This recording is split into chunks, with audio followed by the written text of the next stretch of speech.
I do want to point something out quickly. On Friday morning, it's going to be a special visit on our studio from Dr. Jonathan Tripp. As you know, he returned last week from a mission trip to Nicaragua, and he's going to come in with some of his family members, share with us what they happen to see and what life is like in the jungles once you get outside of Managua, which is capital city there, and you get out into the hinterlands. And going to talk about how you might also get involved in doing some of this type of work sometime in the future. Also on Wednesday, he or a member of his staff will be joining us from Tripp Family Medicine for our regular visit Wednesday morning between 8:30 and 9 o'clock. Better Health with Tripp Family Medicine right here on News Radio 1310, KLIX and newsradio1310.com. And what we do is we pick a medical topic every week. We have a discussion about it, and you have an opportunity. And you don't always have to be on the same page. Sometimes you may have an issue coming up, and you want to talk to a medical expert about it that day. It doesn't necessarily have to be the topic that we're focused on, and you can give us a telephone call here at the radio station and get a friendly voice to give you a little free advice and point you in the right direction. Tripp Family Medicine is looking for new patients. It's located on Fillmore Street in the city of Twin Falls, directly across from the main post office. And remember, life's too short not to feel good. Came across this while I was sitting down at my desk this morning, having a little coffee and trying to get some things prepared for the program. Daily Signal has this headline: what if the government actually banned coal, oil, and natural gas? There's a fellow by the name of, and I guess he pronounces it, well, you got me on this one. His first name is X, so I guess that would be, well, right, in Spanish. So it'd be Huitexcatl Martinez. I hope I get that right. He's not your typical teenager, 16-year-old hip-hop artist. He rallies supporters of every age and creed through school presentations. His unique brand of echo hip-hop and heartfelt speeches, that according to the Natural Resources Defense Council. In other words, he's a 16-year-old from Boulder, Colorado, who's making a lot of money off going around and feeding off the fear of the global warming crowd. Conventional fuels, the writer of this story says, in many respects are the backbone of the American way of life. This 16-year-old hip-hop singer, of course, who's terribly experienced at life so far, he is going around saying that we need to pressure government in this country to eliminate the use of all oil, natural gas, and coal within 10 years. So what would happen if we did that? Well, facts and figures from the writer at Daily Signal. The United States gets 81% of all its energy from oil, coal, and natural gas. For you liberals out there listening this morning, that means more than 4/5. Petroleum and natural gas are used to make thousands of everyday items: aspirin, toothpaste, sunglasses, shoes, tires, shag rugs, and tennis balls. That's just to name a few. The push to eliminate conventional fuels ignores the fact that these fuels, especially natural gas, are efficient, abundant, and environmentally sound sources of energy. There will be, the writer says, no shortage of these resources anytime soon, and more are being found all the time, thanks to advances in technology. A friend of mine wrote me last week, and he's not the first person to do this. It appears that we are finding more and more what is called abiotic oil. That is, you start taking oil out of the ground, and something that we didn't even know was backing it up deep within the Earth's crust fills that chamber back up again. And it could be that this production of oil is constantly ongoing, so you're not going to suck every last bit of it out of the earth. There's always going to be new oil reserves. The writer goes on to say roughly 538,000 Americans work directly in the oil and natural gas industry. Around 75,000 more work in the coal industry. Millions more have jobs that are supported by these industries. Nearly every product and service made in America at some point relied on conventional energy sources. If the U.S. eliminated all carbon dioxide emissions, just 0.137 of a degree Celsius would be averted by the year 2100. Do you get that? If the United States if we starved half the country off, or maybe 90% of it, to appease these people, which is what would happen, and the rest of us all went to live in caves and took up hunting and gathering. Probably they wouldn't want to be hunting, though, because they're liberals. If we took up hunting and gathering, we would reduce the temperature by the end of the century by a little more than 1/10 of 1 degree Celsius. That is what your liberal friends have in store for you. And again, this 16-year-old, as I said, there's absolutely nothing he doesn't know in life. He's going around doing these presentations. He's making a fortune. And all of the liberals are saying, oh, what a bright young man. You know what a conservative is? Conservative is a liberal who sat through a winter where the furnace didn't work. Maybe this is just the thing to turn people around from one political perspective to another. I've got a hard break coming up. Save those telephone calls. Bill Colley with you on Top Story this morning on News Radio 1310 KLIX and newsradio1310.com. 68 right now, 20 minutes from 10 o'clock. And let's see. I mentioned the economy earlier. Got a couple of thoughts about that, too, before we wrap up today's program as well. Some details on that, and it's not a pretty sight what may be coming.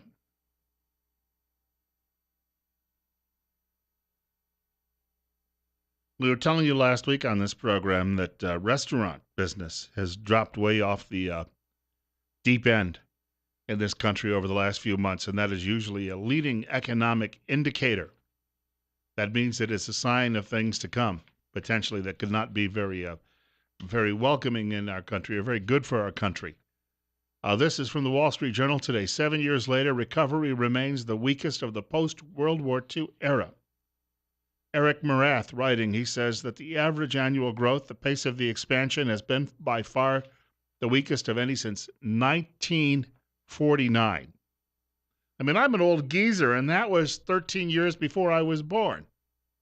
And then he has a chart here showing you the various economic expansions following recessions. Now, in the 1950s, things boomed. In the 60s, they boomed.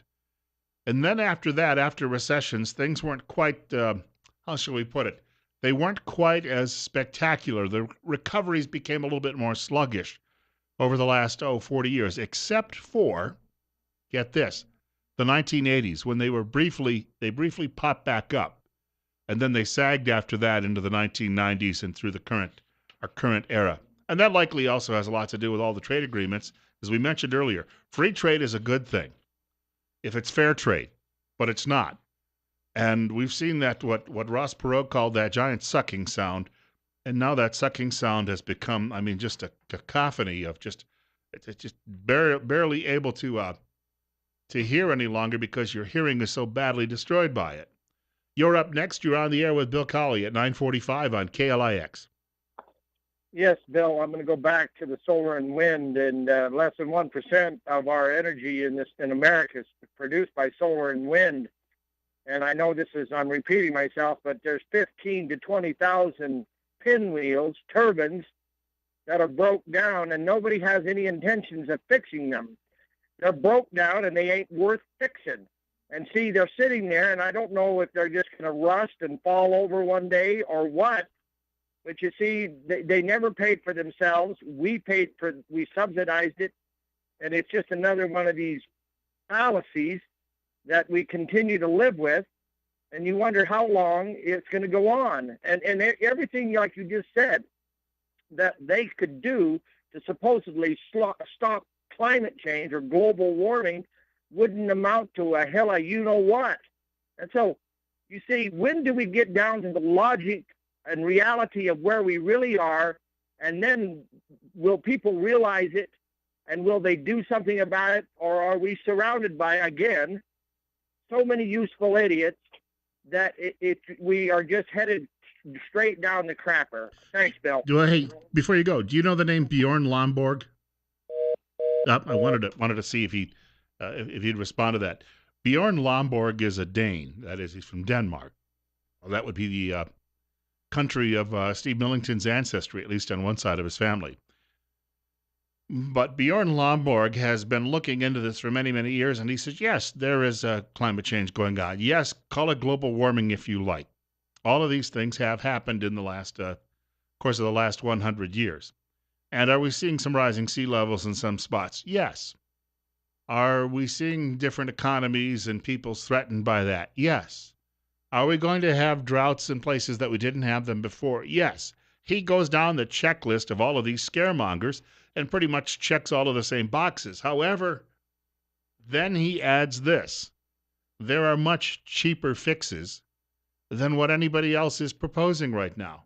And this notion that we're all going to go back and live like we're romping around in the Garden of Eden, there are 7 to 8 billion of us now on this planet. It's not going to happen without some tremendous carnage. In other words, you're going to have the elites making decisions on who lives and who doesn't.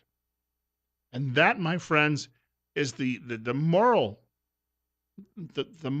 lapse that the left has on all of this. All of your granola chomping, hemp clothing wearing, Volvo driving liberal friends they're unable to grasp all of that. First of all, they're driving.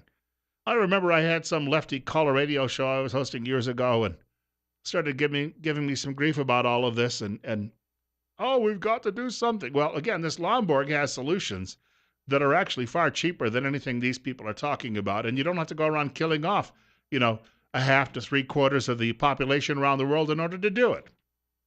But they don't want to listen to that because, the scaremongering isn't going to be quite so strong, and they got to get by and get people elected on scaremongering. But this liberal called my show and started in on all of this, and I said to him, as he's rambling on, well, we can't use this, we've got to stop doing this. And I said, so you're okay with, killing off billions of people? And immediately, without answering that question, he says, we've got to stop doing this because temperatures are rising and sea levels are rising. I said, wait a minute. So you don't care? I just asked you. You're willing, you think it's okay that we've got to kill off all these people in order to save the planet? And he immediately went back to the playbook, just flipped the page and started in on temperature changes and sea level rise all over again. So they avoid that part of the question. Because if they had to answer it, they would show what a bunch of gutless, amoral SOBs they happen to be when you really come down to it. And that's what we're dealing with here. But they believe in their own mind, well, I'm a liberal, therefore I'm smarter than everybody else, and the world will need a smart person like me. So we'll just get rid of the rest of you. You Republicans and you people in flyover country would be the perfect place to start. And then we can institute our Democrat Party-controlled utopia. Well, ain't happening. 10 minutes now from 10 o'clock. Bill Colley with you on Top Story on News Radio 1310. KLIX, and then newsradio1310.com is our website. You can go there. You can listen live anywhere all over the world. So if you leave the Magic Valley, you can still tune into our program on a daily basis. So this guy kept yammering to me on the telephone, and finally I said, hey, are you using a cell phone? Yes. And I said, well, you're not using a landline? And he's, no. And I said, and I can kind of hear that noise. When someone calls you from an automobile and they're driving down the road. I said, so are you driving right now? Yes. I said, well, what are you driving for? Are you driving an electric car? No. Even if he was, in order to get electricity to drive your electric car, you have to go burn coal and oil and all of those types of things to generate the electricity. But that also eludes them too. That they just see the end product and they don't know how they got there. They're like the people who walk into the grocery store and think the milk comes out of a machine in the back. Don't have any understanding of the chain of events that happens before it actually gets to the store. And just most dang fools pretty much are like that. But I said, well, what are you driving a car for? Well, I have to. Well, you don't have to. I mean, you can get out and walk, or you can ride a bicycle, but to manufacture that bicycle, think about all the various parts on that bicycle and how much energy that uses. When I was in school, I must have been about the 6th grade, so 1973, 74, way back in the dark ages, yes. We had a scientist come and speak to us at a school assembly, and he held up, and I don't like electric razors. Nothing makes my face itch and bothers me more than an electric razor. I mean, it just, razor burn and the itch is terrible. And the only way to get rid of it is you got to splash that stinky stuff all over your face. So I prefer just an old-fashioned blade with some shaving cream. So he showed us this electric razor, turned it on, it went, and then he showed us the blade and said, which one of these do you think is cheaper to manufacture? Well, we all said, of course, or cheaper in the long run, we all said the blade, because the other one is sucking up the juice every time you turn it on. Every morning you turn it on. Turns out it took more energy to create that just old-fashioned blade and that can of shaving cream than it does what little energy comes out of the use of that electric. Still, since I don't want to walk around all day scratching my face and being distracted by it itching, I go with the one that uses more energy, and that is the blade. Your bicycle When you think about rubber tires and inner tubes and all of the grease that goes into it, or now I guess they're recommending you use some sort of silicone spray on the chain and the like. You got metal parts all over the place. You've got rubber parts all over the place, plastic parts. All of those things in rubber and plastic come from a lot of the process used out of petroleum. So, you environmentalists have to remember that too. You may not be kicking out a whole lot of carbon monoxide into the air, although you're still kicking out carbon as you're huffing and puffing on that bicycle. But it just, it didn't get created in a vacuum. Somebody didn't drop a couple of small chemicals into a test tube and out presto pops a bicycle. Doesn't happen that way. Garrison Keillor, the great writer, and I don't necessarily agree with him on much politically, but he's a great writer and longtime radio host of a Prairie Home Companion, and I guess now retired. But he was mentioning in a column he was writing a few years ago. He was flying from Minneapolis to New York City when he suddenly had an epiphany. He was writing about the environmental movement, and of course he was a big granola chomper himself, and promoting all of those causes. And he's flying, and he suddenly realizes, I'm on an airplane. This airplane is belching all sorts of bad stuff out the back end of it. Well, Garrison, I guess you could walk to New York City the next time, but just, bad heart and all, he had a valve job done a few years ago. Bad heart and all, if he left Minnesota, he better do it in the summertime, though, because walking those Minnesota and Wisconsin roads and then through the Great Lakes region in the wintertime is going to be a little bit difficult. But if he left in the summer, let's say maybe late June, he might be able to walk to New York within a couple of months. And he realized at the time that he was a tremendous hypocrite when he said all of that. Why did it take him that long to catch on to all of that? You cannot be an environmentalist, at least from the lefty standpoint, in good standing if you are driving around an automobile, flying in airplanes and the like, or even riding that bicycle. Some years ago, when I was living on the East Coast along the Atlantic Ocean, a group of these lefties went down and they held a great big program about sea level rise on the beach. And of course, the liberal newspapers all raced down there and got pictures of it and told the story in front page news. Liberals gather on beach to save planet. But if they turn the camera around, I had this from some sources who were there doing a little espionage for me. If they had turned the camera around to the parking lot, all of these liberals drove there in Range Rovers. Again, they just don't see themselves as being part of the problem because they have the right thinking. Don't worry about their actions. They have the right thinking. And as long as they think it, it makes it okay. It's like saying, I think I'm going to win the lottery, so I'm not going to make any retirement plans. Same type of a nitwit that would do something like that drives a big old gas-guzzling vehicle down to the beach to protest sea level rise. 9:55, Bill Colley with you on Top Story on News Radio 1310, KLIX, newsradio1310.com. Before we wrap up the program today, I got to share with you this quickly. We talked a little bit about the economy, and right now you got all the media folks saying that your good friend Hillary Clinton is going to skate come this election and just wallop Donald Trump because he's such an oaf. Over at the New York Times today, Frank Bruni, a liberal homosexual writer at that newspaper, says don't think too soon that his gal Hillary is going to win this election. He's going on to say that he's looking over the poll numbers of how unhappy Americans are, especially in flyover country, with the direction of the nation. And he says if it has crept now considerably higher than that, it's no wonder, and it's not because Trump is taking so much trash or talking trash. It's because the world is presenting so many nightmares, each fast on the heels of another. Yeah, I'm much more concerned about things like terrorism than I am about sea level rise. You're up next, and you're on the air with Bill Colley on KLIX. Just a quick, Patrick Moore, who was the co-founder of Greenpeace, realized that it was a political agenda, that the environmental movement had nothing to do with saving the environment, had everything to do with controlling us through the United Nations Agenda 21 to control all human activity on the planet. That's the goal. And thank you. It's a planet, too. And I can't believe that we are following it. Maybe some water supplies here and there. And maybe the Chinese are following their land because of what they're doing. But the rest of the planet, I rarely ever see people dumping garbage. I mean, I know what happens, but I rarely ever see it along the roads much any longer. And I did a lot of driving around the state of Idaho over the weekend. I got to be telling you, it looks really good. And this notion that somehow people want to push you off the land and get you out of the way, and it is a political agenda. Because if they can get you all in a cinder block high-rise over in Portland, yeah, then they can control every aspect of your life. They make you dependent. You become a ward of the state. Steve Millington will be back in studio with us tomorrow. He was here, of course, Friday. I want to thank him again for filling in for me while I was away. He'll join us between 8:30 and 9 o'clock tomorrow morning right here on News Radio 1310 KLIX and newsradio1310.com. And we have a preview coming up as well of Brigitte Gabriel's visit, which is taking place on Thursday right here in Twin Falls, Idaho. That's tomorrow as well. In the meantime, Rush Limbaugh comes up next following the news at 10 o'clock from Fox. Sean Hannity this afternoon following news at 1.